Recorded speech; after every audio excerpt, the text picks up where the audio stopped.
ఇక ఢిల్లీలో 7 విదేశీయులను NIA arrest చేసింది. మయన్మార్లో ఉగ్రవాదులకు శిక్షణ అందిస్తున్నారన్న ఆరోపణల మేరకు 6 ఉక్రెయినియన్లను, 1 అమెరికన్ను అదుపులోకి తీసుకున్నారు.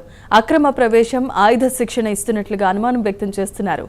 యూరప్ నుంచి డ్రోన్లను సైతం దిగుమతి చేసుకున్నట్లుగా ఆరోపణలు వస్తున్నాయి.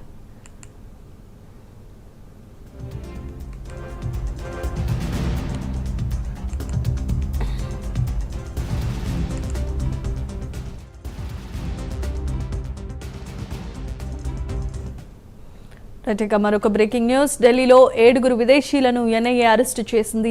మయన్మార్లో ఉగ్రవాదులకు శిక్షణ అందిస్తున్నారనే ఆరోపణల మేరకు 6 ఉక్రెయినియన్లు, 1 అమెరికన్ అదుపులోనికి తీసుకున్నట్లుగా సమాచారం. అక్రమ ప్రవేశం, ఆయుధ శిక్షణ, అలాగే యూరోప్ నుంచి డ్రోన్లను సైతం దిగుమతి చేస్తున్నట్లుగా పలు ఆరోపణలు గుప్పమంటున్నాయి. ఇదే అంశానికి సంబంధించి మరిన్ని వివరాలను మా నేషనల్ బ్యూరో చీఫ్ కళ అందించడానికి సిద్ధంగా ఉన్నారు. కళ, చెప్పండి. ఎన్ఐఏ దాదాపు ఒక కీలకంగా దాదాపు అంటే మనకు రెడ్ ఫోర్ట్ దాడి తర్వాత కూడా పలు చోట్ల కూడా వాళ్ళు కీలకమైనటువంటి వ్యక్తులకు, అనుమానిత వ్యక్తులకు ఢిల్లీ, అటు ముంబై, బెంగళూరు, ఇటు నార్త్ స్టేట్స్ కి సంబంధించినటువంటి పలు ప్రాంతాల్లో కూడా పలు కీలకమైనటువంటి ప్రాంతాల్లో సోదాలు నిర్వహిస్తున్నారు. ఇందులో దాదాపు కొంత అనుమానిత వ్యక్తులుగా ఉన్నటువంటిది గత వారం రోజుల నుంచి జరుపుతున్నటువంటి దాడుల్లో యూరోప్ నుండి వచ్చినటువంటి వ్యక్తులు దాదాపు 7 మంది ఇటు విదేశీయులు అన్నమాట. దాదాపు 11 మంది అంటే 7 మంది విదేశీయులు అంటే 11 రోజులుగా కూడా ఎన్ఐఏ వీరిని కస్టడీకి తీసుకుంది.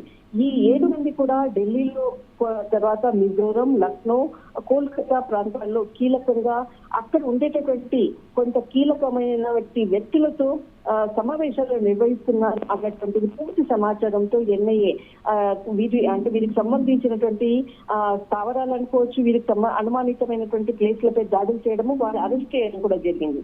వారిని ఏదైతే అంటే కీలకంగా కూడా వారిని అందరినీ కూడా ప్రత్యేకంగా ఒక్కొక్కరిగా విచారణ చేయడం జరిగింది. వీరి నుంచి కీలకమైనటువంటి సమాచారం కూడా తీసుకున్నది. ఢిల్లీలో దాదాపు 30 అరెస్ట్ చేశారు ఉక్రెయిన్స్. వీరు అంటే దాదాపు అరెస్ట్ చేసినటువంటి వాళ్ళందరూ కూడా ఉక్రెయిన్స్ కి విదేశీయులే. అందరూ కూడా 3 ఉక్రెయిన్స్, తర్వాత మరొకరు లక్నోలో 3, తర్వాత కోల్కతాలో 1 అమెరికాకు సంబంధించిన వారు. వీరు 7 కూడా ఎన్ఐఏ అరెస్ట్ చేసింది.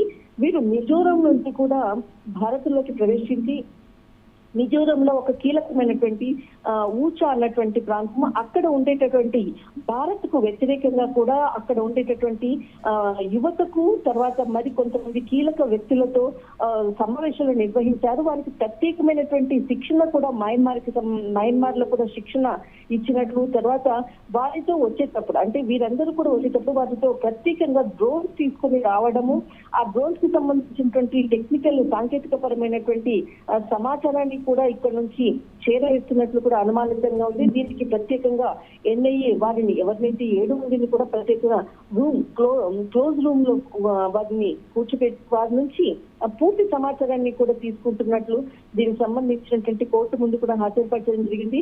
వీరిని 11 రోజుల పాటు కస్టడీకి తీసుకునే విధంగా కూడా కోర్టు ఆర్డర్ ఇవ్వడం జరిగింది.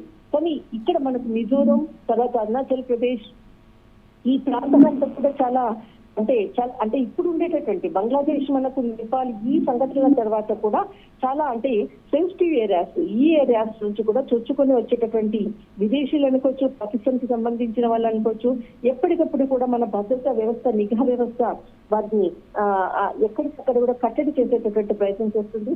కానీ ఇందులో దాదాపు మనకు ఢిల్లీలో ఎవరైతే విదేశీయులు పట్టుబడ్డారో వీరి నుంచి మాత్రము చాలా కీలకమైనటువంటి సమాచారమే రాబట్టే ప్రయత్నం ఎన్ఐఏ చేస్తుంది. Right, thanks for the updates కళ.